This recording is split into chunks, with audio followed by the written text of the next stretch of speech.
Subscribe करें हमारे channel dream study with जीत को और किसी भी वीडियो की सबसे पहले नोटिफिकेशन पाने के लिए इस बेल आइकन को दबाएं।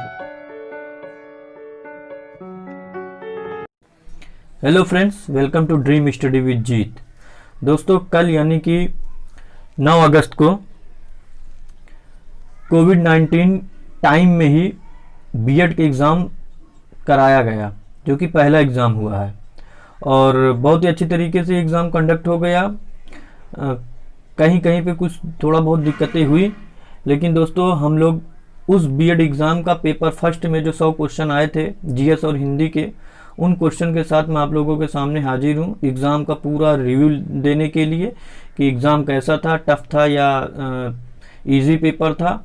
तो टोटल ये 100 क्वेश्चंस हैं। मैंने खुद अपने लोगों को एग्ज़ाम में बैठा के ये सब क्वेश्चंस निकलाए हैं, नोट करवा के लेकर आया हूं। तो आप लोगों के सामने ये क्वेश्चंस हाजिर हैं, इनको देखिए आप लोग और अपना स्कोर जो होना चेक करिए कि कितना आप लोग पहुंच रहे हैं, कौन से क्वेश्चन आपके सही है, कौन से क्वेश्चन गलत हैं। तो ये पहला क्वेश्चन है, ऑस्ट्रेलिया ओपन 2020 का खिताब किसने जीता था? ये पहला क्वेश्चन पूछा था, तो इसका आंसर हो जाएगा नोवाक जोकोविच। दूसरा क्वेश्चन था कि मकर संक्रांति को और किस नाम से जाना जाता है? तो उसको पोंगल त्योहार के नाम से जाना जाता है। तीसरा क्वेश्चन है, फिरोज शाह कोटला का नाम बदलकर किसके नाम पर रखा गया है? इसमें 4 ऑप्शन थे, जिसमें कि अरुण जेटली जी सही थे, उनके नाम पर रखा गया है। शरीर में सबसे बड़ी ग्लैंड्स का नाम पूछा था, ग्रंथि का नाम पूछा था, तो वो लीवर होती है, ऑप्शन में था। भारत सरकार ने मिल्क के प्रोडक्शन को दोगुना करने का लक्ष्य कब तक रखा है? क्या वो 2025 या 2027 या 2030 या 2035? तो ये 2025 इसका राइट आंसर है। अगला क्वेश्चन है कि गोमास्ता शब्द का मतलब क्या था? तो दोस्तों, गोमास्ता जो शब्द था वो दलाल से रिलेटेड था, मतलब वस्तु विनिमय में जो दलाल होते हैं उनसे ये मतलब रखता था। और फिर एक बुक का क्वेश्चन था, टोबा टेक सिंह जी का मतलब, टोबा टेक सिंह एक बुक है, उसके लेखक का नाम क्या है? तो उसके लेखक का नाम है ये सादत हसन मंतो। और 8वां क्वेश्चन था कि भूकंप की तीव्रता मापने वाला यंत्र है सिस्मोमीटर। ठीक है, अब 9वां क्वेश्चन देखते हैं। बीएड का एग्जाम में जो क्वेश्चंस रखे गए थे दोस्तों, वो बहुत ही क्लोज ऑप्शन वाले रखे गए थे, करंट के भी और जीएस के भी। ठीक है, तो आप लोग इस चीज़ को ध्यान रखिएगा, बीईओ वाले इनको जो है ना काफ़ी क्लोज मतलब ऑप्शन देखने को मिल सकता है, क्योंकि दूसरा एग्ज़ाम वही है इस पैंडेमिक काल में, कोविड-19 के टाइम में। तो ये 9th क्वेश्चन है कि मॉन्ट्रियल प्रोटोकॉल किससे संबंधित है? ये कार्बन इमिशन को कम करने से संबंधित है। और 10वां है कि फर्स्ट स्पीकर ऑफ लोकसभा, मतलब ओमेन पूछा था इसमें, तो वो कौन है? मीरा कुमार जी हैं। और उसके बाद रेड क्रॉस की स्थापना किसने की थी? तो हेनरी डुनंट ने की थी 1859 में। और भारत को कुल कितने पिन क्षेत्र में बांटा गया है? ये क्वेश्चन था 12 नंबर। तो ये 9 क्षेत्र हैं। ठीक है, इसमें 5, 7, 9, 11 ऑप्शन थे। उसके बाद में है फर्स्ट वुमेन पुलिस निदेशक कौन बनी थी? तो ये आप लोगों को सबको पता होना चाहिए था कि किरण बेदी बनी थी आईपीएस ऑफिसर। आईपीएस एक पोस्ट नहीं होती, आईपीएस एक ऑर्गेनाइजेशन है, उसका नाम होता है, लेकिन पोस्ट जो मिलती है वो पुलिस निदेशक की मिलती है। बहुत लोग इसमें कंफ्यूज हुए थे, किरण बेदी को न लगाकर किसी और को लगाया, लेकिन आंसर किरण बेदी ही है। संविधान कब अपनाया गया था? 26 नवंबर 1949 को। सुप्रीम कोर्ट के किस जज को ग्रीन जज के नाम से जाना जाता है? ये पूछा गया था, तो जस्टिस कुलदीप सिंह को। उसके बाद 16 नंबर क्वेश्चन पूछा था कि भारत की राजधानी को कोलकाता से दिल्ली कब लाया गया था? तो इसका राइट आंसर 1911। राष्ट्रीय कांग्रेस में जो चरमपंथी और नरमपंथी के बीच में विभाजन हुआ था, वो विभाजन वर्ष कौन सा था दोस्तों? तो 1907 था। और 18 नंबर क्वेश्चन है कि पुडुचेरी में ज़्यादातर किसकी कॉलोनी के रूप में जानी जाती है? ये फ्रेंच लोगों के कॉलोनी सबसे ज़्यादा, यही लोग इसको अपनी कॉलोनी बना के रखे थे। इसका राइट आंसर फ्रेंच होगा। अब 18 के बाद क्वेश्चन देखते हैं। 19 नंबर क्वेश्चन था कि सबसे लंबी तटरेखा कौन से राज्य की है? तो वो गुजरात है। एक मार्क संबंधित था, ये प्योरिटी और क्वालिटी से संबंधित होता है किसी भी आइटम के लिए। और 21 नंबर क्वेश्चन था, एशियन ड्रामा बुक के लेखक कौन थे? तो वो गुन्नार मिर्डाल थे। और एक और बुक पूछा था अ हिंदू व्यू ऑफ लाइफ के लेखक कौन है, तो ये सर्वपल्ली राधाकृष्णन थे। और एक क्वेश्चन पूछा था कि प्रकाश वर्ष यानी लाइट ईयर किससे संबंधित है, किसका मात्रक है, ये तो दूरी का मात्रक है दोस्तों। और ईडूसाट कब लॉन्च किया गया था, करंट का क्वेश्चन पूछा था स्टैटिक जीके से, तो 20 सितंबर 2004 है। इसमें मंथ दिया था डेट के साथ में, बहुत क्लोज। एनसीईआरटी के महानिदेशक प्रेजेंट में कौन बनाए गए हैं, ऋषिकेश सेनापति, ये एनसीईआरटी के नए महानिदेशक बनाए गए हैं। 26 नंबर क्वेश्चन था कि डोनर ग्रुप से एक पूछा था कि ये जो डोनर ग्रुप होते हैं मतलब सर्वदाता होते हैं वो किस वर्ग में रखे गए हैं, तो इसका राइट आंसर है ओ पॉजिटिव ग्रुप में रखा गया था। और देवधर ट्रॉफी पूछा था किस खेल से संबंधित है, तो ये क्रिकेट से संबंधित है। और एक क्वेश्चन पूछा था कि first Indian Olympic women winner पूछा था, तो वो राइट आंसर है कर्णम मल्लेश्वरी हैं।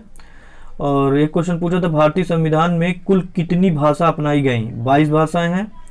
और राष्ट्रीय ग्रामीण रोजगार गारंटी स्कीम कब शुरू की गई थी, इसमें भी एकदम क्लोज रखे गए थे, सितंबर, अक्टूबर, नवंबर, अप्रैल, इस तरह से। और ईयर एक ही था 2005, तो इसका राइट आंसर है सितंबर 2005। और उसके बाद पूछा था कि डोंगरी भाषा कहाँ बोली जाती है, तो ये जम्मू कश्मीर की भाषा है। और कुछ महिलाओं के नाम जो क्रिकेट से नहीं संबंधित थे उनमें ऑप्शन दे रखा था स्मृति मानधाना, हरमनप्रीत कौर और ऋचा घोष, तो ये ऋचा घोष, स्मृति मानधाना, हरमनप्रीत कौर, ये सबके सब क्रिकेट से संबंधित, दीपिका कुमारी एथलीट से संबंधित हैं। और एक क्वेश्चन पूछा था कि इग्नू के डिजिटल कोर्स का नाम क्या है रखा गया है, तो ई ज्ञान कोर्स रखा गया है। और एक मिर्ची म्यूजिक अवार्ड 2020 पूछा था, तो ये किसको मिला है, अरिजीत सिंह को मिला है। मैं कंफर्म नहीं हूँ, आप लोग इसको चेक कर लीजिएगा। एक क्वेश्चन था 1918 वाला, गांधी जी का जो आंदोलन था उससे संबंधित था कि ये किससे रिलेटेड है 1918 का, तो वो मिल मजदूरों, अहमदाबाद के मिल मजदूरों से रिलेटेड था। फिर एक बुक पूछा था माई कंट्री माई लाइफ के लेकर कौन हैं मतलब, तो एल के आडवाणी जी हैं। और क्वेश्चन जीएस से पूछा था कि बंगाल में दोहरी शासन व्यवस्था किसने समाप्त की थी, तो ये समाप्त की वारेन हेस्टिंग्स ने 1773 में। और प्रेजेंट में जो सेना प्रमुख है, थल सेना प्रमुख, उनका नाम पूछा था, बहुत क्लोज दिया था, जैसे मनोज मुकुंद नरवानी इनका नाम है राइट आंसर, लेकिन इसमें अजीब तरह से क्वेश्चन पूछा था, मनोज नरवाने मुकुंद, नरवाने मनोज मुकुंद, इस तरह से करके, बहुत क्लोज। उसके बाद है लाइनेक्स क्या है, तो ये ऑपरेटिंग सिस्टम है, इसका राइट आंसर। और इंडिया के जो फर्स्ट सुपर कंप्यूटर बनाया गया तो उसका नाम क्या था, इसमें भी बहुत क्लोज ऑप्शन दे रखा था, परम 2000, परम 1000, परम 4000, परम 6000, परम 8000, तो इसका राइट आंसर है परम 8000। राष्ट्रपति को शपथ कौन दिलाता है, तो सीजीआई दिलाता है। और कंट्रोल प्लस वी किसके काम आता है, ये पेस्ट के काम आता है, मतलब हम लोग जब कॉपी करते तो उसको पेस्ट करना होता है, तो कंट्रोल प्लस सी से कॉपी करते, कंट्रोल प्लस वी से पेस्ट करते हैं। और सर्व शिक्षा अभियान कब शुरू किया गया था, तो ये 2000 से 2001 में, ये भी क्लोज ऑप्शंस थे, 2000 से 2001 में स्टार्ट किया गया था। एक क्वेश्चन पूछा था इनमें से कौन सी गर्म जलधारा, मतलब गर्म जलधारा से पूछा था, एल नीनो था ऑप्शन में, तसुनम था, फ्लोरिडा था, कैनरी था, तो ये एल नीनो गर्म जलधारा होती है, इसका राइट आंसर। और पूछा था कि स्पीड ऑफ विंड पूछा था 230, 330 और 380, 280 मीटर पर सेकेंड, तो आप लोग देख लीजिएगा इसको।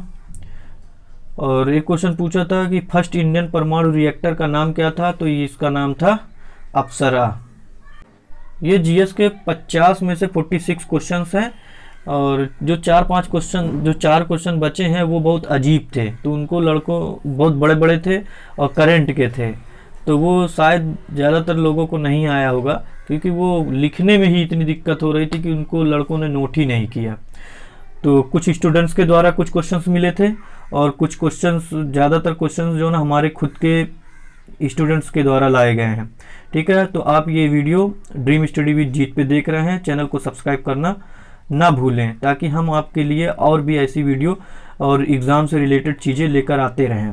अब हिंदी सेक्शन की बात कर लेते हैं। हिंदी के कुछ प्रश्न इस प्रकार है, खडानन संधि का विच्छेद पूछा था, तो खड प्लस आनन होता है। स्थाई भाव को जगाने वाला जो शब्द होता है वो कौन सा है, वो जैसे कि आलम्बन, विभाव, ये सब पूछा था उसमें, तो ऑप्शन में था, तो आप लोग उसको देख लीजिएगा। प्रकृति के सुकुमार कवि किसको कहा जाता है, तो ये सुमित्रा नंदन पंत जी हैं। अली के 2 शब्द पूछा था कि अली का मतलब क्या होता, तो एक भौरा होता है, एक सखी होता है, ये सही आंसर है। उज्ज्वल है, ऑब्लिक मूर्ति है, और एक और शब्द था, और एक चौथा ऑप्शन था, इनमें से कोई नहीं। तो इसमें उज्ज्वल भी ये वाला गलत था, उज्ज्वल लिखा जाता है ऐसे, और मूर्ति नहीं होता, मूर्ति होता। तो इसमें जो लास्ट ऑप्शन था कि इनमें से कोई नहीं, वो आंसर सही था। छठा क्वेश्चन था कि छायावादी युग के प्रवर्तक, छायावादी, ये 2-3 बार क्वेश्चन मिला है, ये लड़के बता रहे थे, बहुत सारे क्वेश्चन रिपीट हुए हैं। छायावादी युग के प्रवर्तक कौन थे, तो जयशंकर प्रसाद जी हैं, ये भी छायावादी से हैं। निराला जी ये भी हैं। सुमित्रा नंदन पंत ये भी छायावादी युग के आते हैं। तो आप लोग देख लीजिए कौन सा ऑप्शन था उसमें। पावक का संधि विच्छेद का नाम पूछा था, संधि पूछा था, तो ये अयादि संधि होता है। काव्य के भेद कितने हैं, इसको आप लोग ढूंढ लीजिएगा। प्रसारण का विलोम क्या होता है, तो अंकुचन होता है। मुहावरा पूछे थे जैसे कि बुद्धि भ्रमित होना, और एक पूछा था कि सिर से बोझ उतरना। ठीक है, इस तरह के कुछ मुहावरे पूछे गए थे। इनमें से ऋण शब्द छांटना है, ये कुछ पशु, समतल, वाचनालय, एक और था, इनमें से आपको ऋण शब्द छांटना था। तो ऋण शब्द में से आपको बताना, तो ऋण कौन सा शब्द होता है जो और आगे ब्रेक ना होता हो एकदम, और यौगिक क्या होता है जो 2 शब्द को ब्रेक करे तो दोनों अलग अलग अर्थ दें। और योगऋण क्या होता है, योगऋण होता है कि एक शब्द कंप्लीट अर्थ दे, दूसरा उस पर डिपेंड हो। तो इस तरह से कुछ लिखा हुआ था, तो इसमें पशु जो है ना वो ऋण शब्द होगा। और एक क्वेश्चन था महोत्सव का संधि विच्छेद क्या होता है, महा प्लस उत्सव, सही आंसर होगा उसका। सूरदास जी की काव्य भाषा क्या थी, तो वो ब्रज भाषा थी, वो ब्रज भाषा में ज़्यादातर अपने काव्य संग्रह करते थे। और एक महाकाव्य से संबंधित था कि वो ये खंड में होता है, या फिर जो ना इनका संपूर्ण जीवन का पूरा चरित्र प्रस्तुत किया जाता है, इस टाइप से कुछ क्वेश्चन था। तो भक्ति काल के सबसे लोकप्रिय कवि पूछा तो तुलसीदास जी थे। रहीम जी किसके दरबारी कवि थे, ये अकबर के थे। अंबर का विलोम पूछा था, तो इसका धरा होता है। फिर भाववाचक संज्ञा इनमें से कौन सी नहीं है, ये पूछा था, ऑप्शन थे उसमें लड़ाई, मिठाई, लंबाई, चतुराई। तो इसमें दोस्तों जहाँ पे गुण, दोष, धर्म का बताया जाता है, गुण प्रदर्शित होते हैं, वहाँ पे भाववाचक संज्ञा होती है। तो इसमें लड़ाई एक गुण है, लंबाई भी एक गुण है, चतुराई भी है, मिठाई, मिठास होता है भाववाचक संज्ञा, लेकिन मिठाई नहीं होता है। ठीक है, तो इसका राइट आंसर मिठाई हो जाएगा। मुझे कौन सा पुरुष है, ये क्वेश्चन पूछा था, तो मुझे उत्तम पुरुष है। मैं, हम, मुझे, हमारा, ये सब उत्तम पुरुष होते हैं। तुम्हारा, तुम, ये सब मध्यम पुरुष होते हैं, बाकी सब अन्य पुरुष होते हैं। बहिर्मुख का समास पूछा था, तो बहिर्मुख मतलब वाचाल, मतलब जो अधिक बोलता है, जो अधिक बोलने वाला, तो उसको क्या कहते हैं, उसको कर्मधारा। ये समास क्या कहलाएगा, कर्मधारा समास कहलाएगा। एक क्वेश्चन था संयोजक चिन्ह को कहाँ लगाते हैं, तो वो निर्देशन वाले जगह पे लगाते हैं, डैश होता है इसका चिन्ह। पृथ्वी शब्द क्या है, ये क्या ये तत्सम, तत्व या विदेशी है, तो तत्सम वर्ड है। संप्रदान की विभक्ति पूछा तो इसके ऑप्शन के लिए होता है, कर्ता ने कर्म को करण से संप्रदान के लिए। और मैं चित्र बना रहा हूँ, ये कौन सा काल का है, तो ये वर्तमान काल का कंटिन्यूअस को बताता है। आलू शब्द कौन सा है, तो आलू पुर्तगाली शब्द होता है। सा का उच्चारण स्थान क्या है, तो मूर्धन्य होता है। एक लोकोक्ति थी गूलर का फूल होना, तो कभी कभार दिखाई देना। ठीक है, तो ये लोकोक्ति पूछा था। एक क्वेश्चन था सुत लिखा हुआ था, उसका स्त्रीलिंग में परिवर्तन करना था। ऑप्शन थे ई या फिर बड़ी ई या इक या आ, तो स्त्रीलिंग बनाने के लिए आ जुड़ेगा, सुता हो जाएगा। और एक क्वेश्चन था पैरों से लेकर सिर तक को क्या कहते हैं, अपाद मस्तक, अधोपंत या नतमस्तक, तो इसका राइट आंसर हो जाएगा अपाद मस्तक। और फिर एक लास्ट में क्वेश्चन पूछा था काल में भाव तथा कला के सौंदर्य को जो बढ़ाने वाले होते हैं उनको क्या कहते हैं? रस, छंद, अलंकार, चौपाई। तो इसका राइट आंसर है अलंकार। और एक दोहा, उस पे कुछ लाइनें लिखी गई थी, उस पे पूछा दोहा, चौपाई, छंद पूछा था, तो उसका कुछ एग्जैक्ट आंसर या वो नहीं मिला है जो कोटेशन था, वरना इसका भी एग्जैक्ट आंसर मिल जाता। तो दोस्तों ये कुछ ज़्यादा से ज़्यादा मैंने क्वेश्चंस मैक्सिमम कवर कर दिए हैं 100 में। तो आप लोग देख लीजिए, आप चेक करिए कि आपके कितने क्वेश्चन सही हो रहे हैं, तो कमेंट जरूर से ज़रूर करें। तो दोस्तों ये रहा आप लोगों के सामने पूरा पेपर एनालिसिस। अब आप समझ लीजिए कि जीएस का जो क्वेश्चन थे वो करंट के थोड़ा काफ़ी, अब स्टैटिक जीके से ज़्यादा पूछा था। तो इसका मतलब है कि अगर 50 में से किसी के भी 30 क्वेश्चन सही हो रहे हैं तो वो सही है सरकारी कॉलेज के लिए। और हिंदी की बात करें तो हिंदी के 50 क्वेश्चन में 37 प्लस क्वेश्चन तो आने ही आने चाहिए थे, क्योंकि काफ़ी रिपीटेड क्वेश्चन थे, 4-5 क्वेश्चन तो सब रिपीटेड थे। तो इसलिए आप लोगों का अगर किसी के भी 70 प्लस मार्क्स आ रहे हैं 100 में, तो उसको गवर्नमेंट कॉलेज आराम से मिल जाएगा। तो 70 to 75 प्लस होना चाहिए, तो उसको गवर्नमेंट कॉलेज बहुत इजी तरीके से मिल जाएगा। अब हम अगले वीडियो में हम लोग जो ना पेपर सेकंड की बात करेंगे।